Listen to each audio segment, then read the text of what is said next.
Welcome back, everyone. I'm the Bad Luck Gamer, and we're back with another Pathfinder Bites, where I try to tell you about one of the classes in Pathfinder 2e in under 10 minutes. So let's get into it. Today we're talking about the Inventor. So, what is the Inventor? The Inventor is the ultimate crafting class. They are the ones you go to every time there's downtime to make you cool stuff in the party. But they obviously can do so much more than that. They are the most flexible martial class in the game. They have so much ability to change their weapons, gear, all that kind of stuff. They can be ready for any situation.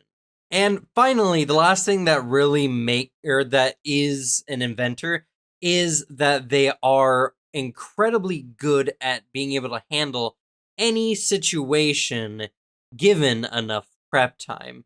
They're an advanced class that means that if you want to do well as an inventor, you must be knowledgeable about the various traits in the game when it comes to equipment, the types of gadgets that you can whip up on the fly, and as well how to manipulate the system to do the things you need it to do.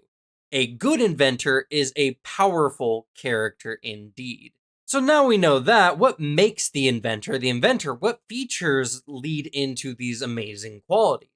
First and foremost are the innovations. You have an armor, weapon, and companion innovation. And what an innovation is it's a unique constructed object of some kind that you use with your various feats and abilities as well. You can change them pretty much every day if you need to, given some of the features that the inventor gets later.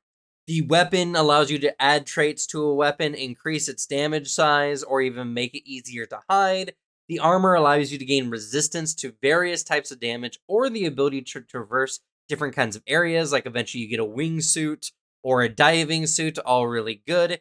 And there is the construct companion, which is it's an animal companion that is very powerful, and you can use some of your class features with it. In fact, any innovation features that apply to your innovation will apply to your construct companion. So, for instance, the feat Megaton Strike, the strike comes from your companion instead of you. Now, I will mention that of these particular types of innovations, the armor innovation is one that you need to take into consideration before taking it. It's not bad by any means. It can give you really good amounts of resistance to damage. Heck, it even can allow you to fly or just straight out negate damage later on in the game. The problem is it's just defensive, and you can't use these extra defenses for anything other than protecting yourself. You can't use this to get in the way of allies or anything, as they just don't have features or abilities to do so. Regardless, the ability to get different mobility options is really powerful, and if you're using this, say with like the martial artist dedication, it's really good, especially because anytime you use your innovation boost, which increases the damage your innovation does, it actually applies to any unarmed strikes you make while you're wearing your innovation armor.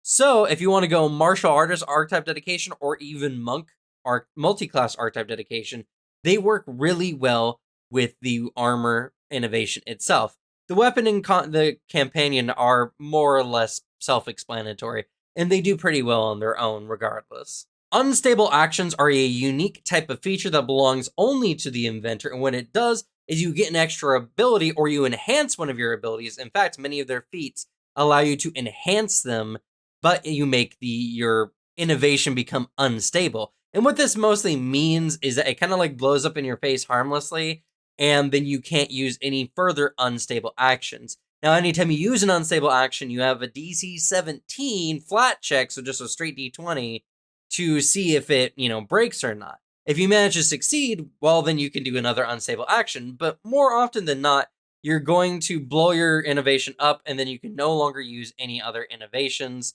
for the rest of that day. The rest of that combat. You then can take a 10-minute activity, like refocusing, to fix your innovation so you don't have to worry about it for the next combat. Overall, it's just a unique one-use feature and something you should look out for because all the unstable actions are very powerful features. The biggest feature of the Inventor is their ability to completely reconfigure their innovation to change in whatever you're trying to do. eventually even being able to swap to a different type of innovation altogether, going from weapon to armor or armor to companion. It's incredibly powerful. Now, when you get complete reconfiguration at level 13 is the biggest part, because what it allows you to do is when you reconfigure your innovation, it allows you to swap all of your modification feats. And modification is an important tag. When you're selecting feats from the inventor, look out for modification, because what you'll be able to do is completely change all of them based on your needs in that moment. With armor, as I mentioned earlier, you get the ability to get flight or diving, but obviously you don't need both of those at the same time. So this kind of feature will allow you to swap to the more appropriate one for that situation. And when you get infinite reconfiguration, you'll be able to swap completely your build, going from weapon to armor or armor to companion, and all the feats attached to them, meaning you can actually completely change your whole character's build pretty much given a day of activity. It's really strong and makes them very powerful. And that's going to lead into our first set of tips. The first one being pay attention to the various traits of your armor or weapons that you're adding to your innovation, because you can then plan your skill increases to match with them. Even being able to retrain your skills to get ready for some situations. Maybe you have the armor and you want to go on a stealth mission. Well, then you can invest in stealth and use the subterfuge suit. Or if you want to do more tripping maneuvers and the like in combat, you can do the power suit. And not only that, but be a tank on the front line, being able to take enemies down. Weapons especially have a lot of traits that are incredibly important, though I will say athletics is going to be the most useful skill you're going to have, as it applies to a lot of the different situations that you can do, whether it's tripping, shoving, or disarming a foe. Any of these can be used with athletics, and of course, then athletics is beneficial. And because your item bonus will apply to this, you don't even need to increase your strength that high to have a really good chance to trip or knock over an enemy. You just need to keep putting points into your athletics, and you're going to be able to do whatever you set your weapon up to do. It's very good, and it's one of the things that makes this class so advanced, which is actually going to lead into the next tip I have. This is an advanced class. It has an incredibly high skill floor, but also a really high skill ceiling. Now, anyone can really get good use out of it. There's some really easy ways to utilize it, but comparing that to like another martial class, you might start falling behind if you don't take into consideration everything that the inventor is when you're playing your character. The inventor is incredibly flexible, and thus knowledge on the game is going to be paramount if you want to get the most out of it. A good inventor is one of the strongest characters in the game because they will have a weapon or gadget for any situation. They're like Batman without the whole like investigator aspect to it. They can handle anything if they know what they're going up against ahead of time. And that actually leads to my last and final point. The strength of the inventor comes from their flexibility. Do not root yourself in a particular build or style for your character. I mean, you definitely can if that's what you like, but remember that what makes the inventor strong is their flexibility. If you root yourself in a particular style, you're going to be cutting yourself some of the power of the class.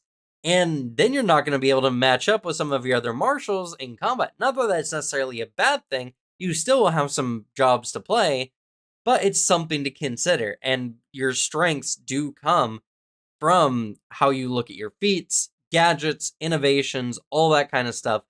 Because it is so much, it's just difficult. So if you're new to the game, I don't recommend Inventor right away. But if you're getting into the game and you really like the weapons, or you want to mess around with different kinds of gadgets and doodads, well, then I think Inventor might be for you. But that's going to be it for me. Hopefully it did not go over our time limit. We'll have to see. Thank you all so much for watching. And please, before you go, sub down somewhere. I think they moved it again. Sub down to the channel if you want to see more videos like this. I talk about all things Pathfinder as well as other tabletop games or just tabletop in general.